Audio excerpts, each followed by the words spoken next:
సంవత్సరం మొత్తం ఆజాదీ కా అమృత్ మహోత్సవ్ అంటే మనకి స్వతంత్రం వచ్చి 75 వసంతాలు 2022కి పూర్తవుతున్నాయి. ఈ సందర్భంగా 75 వారాల పాటు 75 ప్రదేశాల్లో 75 రకరకాల కాన్సెప్ట్స్తో, రకరకాల థీమ్స్, రకరకాల ప్లేసెస్తో మనం అమృత్ మహోత్సవ్ అనే సెలబ్రేషన్స్ని చేసుకుంటున్నాం. మోడీ గారు 4 రోజుల క్రితం దండి మార్చ్ రెప్లికా అంటే 1930లో జరిగిన దండి మార్చ్ సిమిలర్గా మోడీ గారు 21 రోజుల పాటు అలాంటి మార్చ్ని ఈ అమృత్ మహోత్సవ్లో భాగంగా లాంచ్ చేశారు.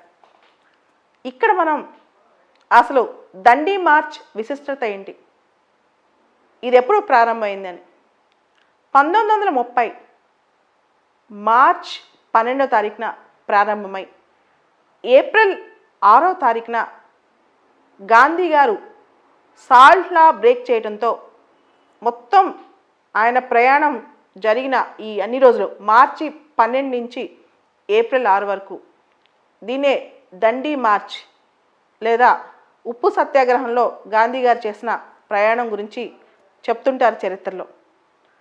సబర్మతి ఆశ్రమం నుంచి దండి అనే తీర ప్రాంతంలో ఉన్న చిన్న కుగ్రామం వరకు గాంధీ గారు 241 మైళ్ళు దారిలో ఆగుతూ ప్రయాణం చేస్తూ స్వాతంత్రం గురించి, సత్యాగ్రహం గురించి, అహింస గురించి ఆయన ప్రజలకి ప్రకటనలు చేస్తూ రకరకాల స్పీచ్లు ఇస్తూ ముందుగా ఫస్ట్ 78 మంది ఫాలోవర్స్తో స్టార్ట్ చేసిన ఈ దండి మార్చ్ అనేది చాలామంది గాంధీ గారితో వెళ్తూ కొన్ని వేల మంది ఫాలోవర్స్ సబర్మతి ఆశ్రమం నుంచి చివరికి దండి వరకు ఆయన ఫాలో అయ్యారు. మొదటగా 78 మందితో స్టార్ట్ అయిన ఈ దండి మార్చ్. అయితే గాంధీ గారు నాన్ కోఆపరేషన్ మూమెంట్ 1920లో ఫ్రీడమ్ స్ట్రగుల్లో ఒక లీడర్గా స్టార్ట్ అయ్యారు. అయితే నాన్ కోఆపరేషన్ మూమెంట్కి సివిల్ డిసోబిడియన్స్ మూమెంట్కి తేడా ఏంటి? నాన్ కోఆపరేషన్ మూమెంట్ కేవలం ప్రభుత్వానికి సహాయం అనేది అందించకపోవడం, సహాయ నిరాకరణ ఉద్యమం. కానీ సివిల్ డిసోబిడియన్స్ మూమెంట్ అనేది బ్రేకింగ్ ద లా, అంటే ప్రభుత్వం ఇచ్చిన ఆర్డర్స్ను, ప్రభుత్వం చేసిన చట్టాలను ఉల్లంఘించడం అనమాట. సివిల్ డిసోబిడియన్స్ మూమెంట్ కూడా అహింసనే, అంటే నాన్ వైలెంట్ మూమెంటే, కానీ పూర్తిగా కాన్స్టిట్యూషనల్ మెథడ్స్ చట్టాల కింద ఒబే చేస్తున్న లా కాదనమాట.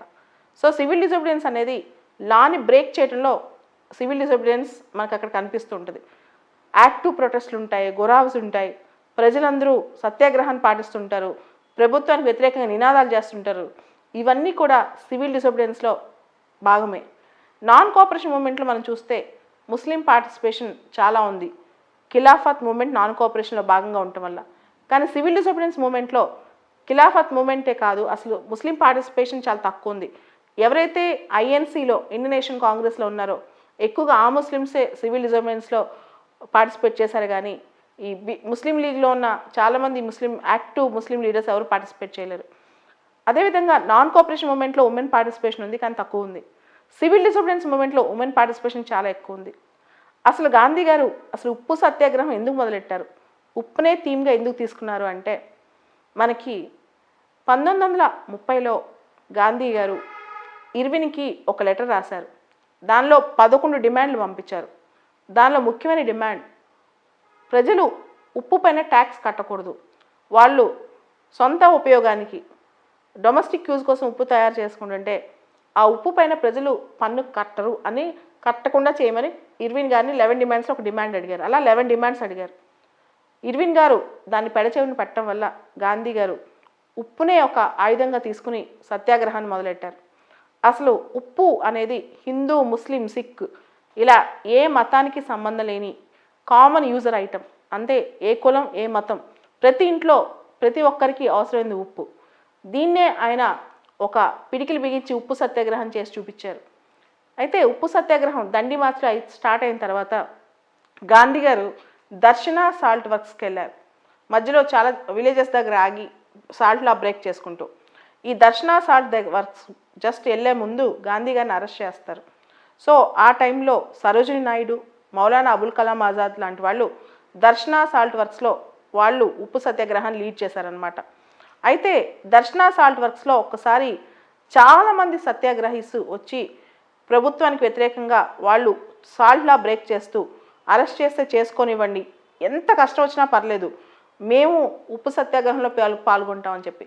దీంతో చాలామంది వెస్ట్రన్ థింకర్స్ కానీ రైటర్స్ కానీ అర్థమైంది, బ్రిటిష్ వాళ్ళు కానీ వెస్ట్రన్ మారల్ ఫోర్స్ కానీ ఇప్పుడు ఈ సత్యాగ్రహం ముందు చతికిలబడిపోయింది. ఆల్మోస్ట్ ఈ మారల్ ఫోర్స్ వాళ్ళకు అంటే వెస్ట్రన్ సివిలైజేషన్ మారల్గా చాలా స్ట్రాంగ్, వాళ్ళు చేసిన ప్రతి పని స్ట్రాంగ్ అనే విషయం ప్రజలందరూ ఇంత తిరుగుబాటు చేసినప్పుడు కూడా వీళ్ళు అంత అథారిటేరియన్గా ఉండటం కరెక్ట్ కాదన్న ఉద్దేశం కూడా మొత్తం భారతదేశంలో పెళ్ళుబికింది. దాంతోపాటు దర్శన సాల్ట్ వర్క్స్ ఇవన్నీ జరుగుతున్నప్పుడు, ఉప్పు సత్యాగ్రహం జరుగుతున్నప్పుడు తమిళనాడులో వేదారణ్యం సత్యాగ్రహం అని చెప్పి గాంధీ గారి పద్ధతిలోనే సి రాజగోపాలాచారి గారు నడిపించారు వేదారణ్యం సత్యాగ్రహం.